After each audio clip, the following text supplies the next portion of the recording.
नई चुनौतियां विपक्ष झेल रही है। अब हम लोग नए दिन का मकर संक्रांति से शुभारंभ कर रहे हैं। कई चीज़ें हम नए नए फैसले लेंगे और आने वाला समय में प्रखंड से लेकर जिला और पंचायत स्तर तक हम अपने संगठन को मजबूत करने का संकल्प ले करके मकर संक्रांति मना रहे हैं।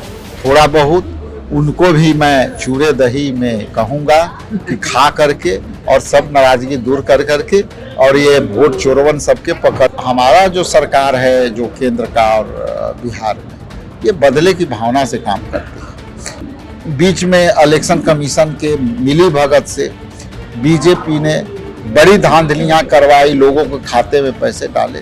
बिहार के मुख्यमंत्री एक यात्रा पर निकल रहे हैं, उस पर आपकी कोई टिप्पणी सर? तो उनको भ्रष्टाचार समाधान यात्रा निकालना चाहिए।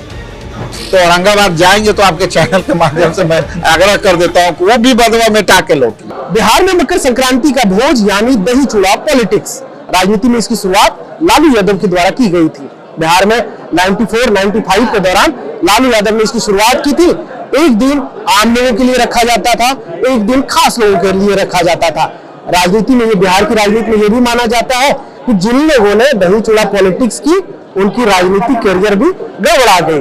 आज हम कांग्रेस दफ्तर यानी कि सदाकत आश्रम में है।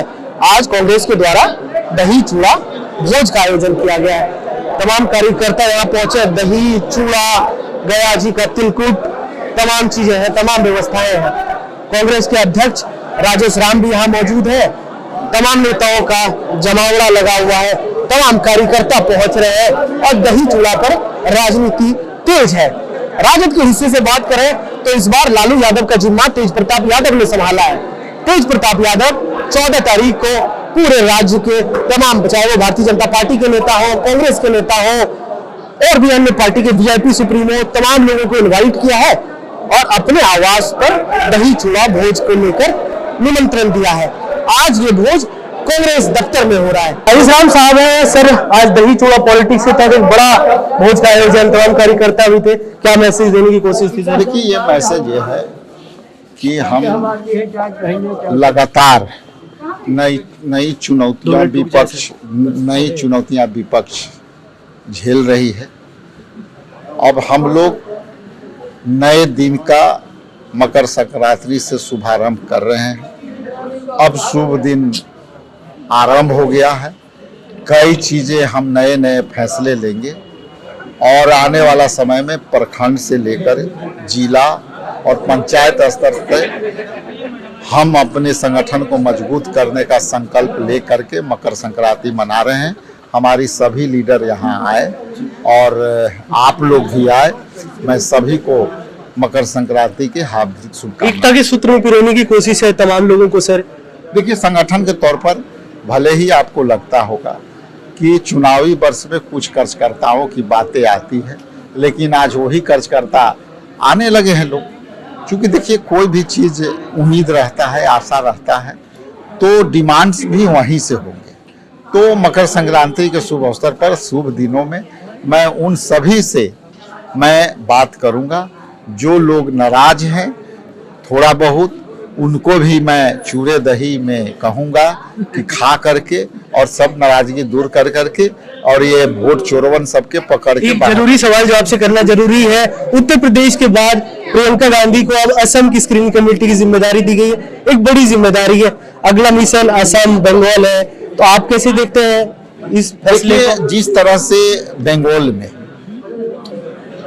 लगातार जो घटना हो रही है, बीजेपी हमेशा जब जहां चुनाव होते हैं वहां के विपक्ष के लोगों के पीछे कई एजेंसियां लगा देती है। आप देखे होंगे कि चुनाव के बीच में राजस्थान में हमारी सरकार थी, वहां एजेंसियां लगाई।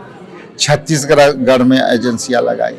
बीच में यहाँ विपक्ष के नेता थे, जब चुनाव था उसके बीच में भी देखे होंगे कि कई जगह जो है उनको समन हुआ। इसके बाद पर्टिकुलर अभी बंगाल में भी वही हुआ। तो देखिए, हमारा जो सरकार है जो केंद्र का और बिहार में, ये बदले की भावना से काम करती है। यदि ये बदले की भावना छोड़ दें तो इनकी जो है कहीं कोई अस्तित्व नहीं है। हम संगठनात्मक तौर पर भी बताते हैं कि वो भी घूरते होंगे अपने देहात क्षेत्रों में, और मैं भी घूरता हूँ और हमारे लोग भी घूरते हैं, लेकिन संगठन उनका भी कहीं नहीं है। हाँ, ये यदि संगठन नहीं यदि होता तो बिहार में SIR करा करके जिस तरह से वोट घटाए और फिर बाद में बढ़ाए, तो बीच में इलेक्शन कमीशन के मिली भगत से बीजेपी ने बड़ी धांधलियां करवाई, लोगों के खाते में पैसे डाले। तो इस तरह की घटना जो है ये पूरे देश के संविधान खत्म करने के लिए, धर्मनिरपेक्षता को खत्म करने के लिए ये आतुर है और ये कुछ भी कर सकती है। जहाँ तक आपने कहा प्रियंका जी के दायित्व, तो वो बहुत ही सुलझे हुए महिला है। नेहरू गांधी परिवार में हमेशा कांग्रेस पार्टी के एक एक कार्यकर्ता उनमें सम्मान रखता है। राहुल गांधी जी के प्रति एकदम सम्मान रखता है, सोनिया जी के प्रति भी सम्मान रखता है। तो हम समझते हैं कि नई दायित्व उनकी अनुभव को देखते हुए किया गया है। और जिस तरह से प्रियंका जी जब बिहार आई थी तो लोगों को जो इंटरेक्शन राहुल गांधी जो करते हैं, हम समझते हैं कि आज उसी का परिणाम है कि आज भी कार्यकर्ता बड़ी बुलंदी से। बिहार के मुख्यमंत्री एक यात्रा पर निकल रहे हैं, उस पर आपकी कोई टिप्पणी सर? देखिए, ये यात्रा का नाम तो मुझे नहीं पता, समृद्ध बिहार यात्रा कह रहे हैं। ठीक है, तो उनको भ्रष्टाचार समाधान यात्रा निकालना चाहिए और नाम ये देते समाधान यात्रा, जो पिछले बार उस समाधान यात्रा के नाम से निकले थे। आज बिहार में पूरी भ्रष्टाचार चरम सीमा पर है। आप कहीं भी चल जाइए तो चरम सीमा पर भ्रष्टाचार है और उस भ्रष्टाचार का कोई निवारण नहीं है। तो मुख्यमंत्री यदि भ्रष्टाचार निवारण यात्रा करते तो उससे भ्रष्टाचारियों पर शायद कुछ असर पड़ता। हालांकि असर तो नहीं पड़ने वाला है, कुछ भी करे असर नहीं पड़ेगा। लेकिन जो देखिए, पिछले बार समाधान यात्रा निकाले, विकास यात्रा निकाले, मतलब लगातार वो यात्रा निकालते रहते हैं, लेकिन यात्रा में कहीं उतरते भी नहीं है।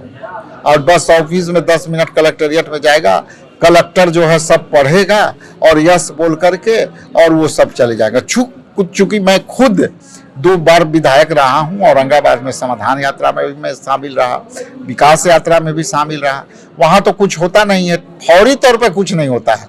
मैंने तो उस समय औरंगाबाद में बोला था कि सर मीडिया को भी यहाँ कुछ होनी चाहिए, ताकि मीडिया में बाहर जाए आप जो कर रहे हैं या जनप्रतिनिधि जो सवाल कर रहे हैं उसकी समाधान क्या हुई। हमारे औरंगाबाद में अभी पिछले बार समाधान यात्रा में कह के आए थे कि देव में हम जो है मेडिकल कॉलेज खोलेंगे, अभी वो विवादों में फिर चल रहा है। आप देख लीजिए, 1 साल पहले वो घोषणा हुआ, 1 साल में तो जमीन का पैमाइश फलना चिलना सब हो जाता, लेकिन पूरा जश्न मना बीजेपी के लोग और जदयू के लोग, पूरा जश्न मनाया कि अरे मुख्यमंत्री जी समाधान यात्रा में एकदम मेडिकल कॉलेज दे दिया, मेडिकल कॉलेज दे दिया। और आज मेडिकल कॉलेज फिर विवाद के घेरों में है। तो औरंगाबाद जाएंगे तो आपके चैनल के माध्यम से मैं आग्रह कर देता हूं कि वो भी बदवा में टाके लौटिए। तो आप कांग्रेस के प्रदेश अध्यक्ष राजेश राम जी को सुन रहे थे। आज कांग्रेस के द्वारा सदाकत आश्रम में दही चूड़ा भोज, जो बिहार की राजनीति में काफी अहम माना जाता है। जैसा कि मैंने आपको शुरू में भी बताया, लालू यादव ने इसकी शुरुआत की थी 1994, 1995 से इसकी शुरुआत हुई। अब जाकर तेज प्रताप यादव भी दही चूड़ा भोज का न्योता जो है सब नेताओं को पहुंचाए। आज कांग्रेस के द्वारा किया गया था, 14 तारीख को तेज प्रताप यादव के द्वारा पूरे बिहार में किया जा रहा है। तो मकर संक्रांति और दही चूड़ा भोज हमेशा से क्रूसियल रहा है बिहार के लहजे से, बिहार की राजनीति के लिहाज से। हमारे कैमरे के पीछे हमारे सहयोगी शुभम है, कैमरे के सामने से मैं प्रेम कश्यप, एयर रॉ के लिए पटना बिहार से।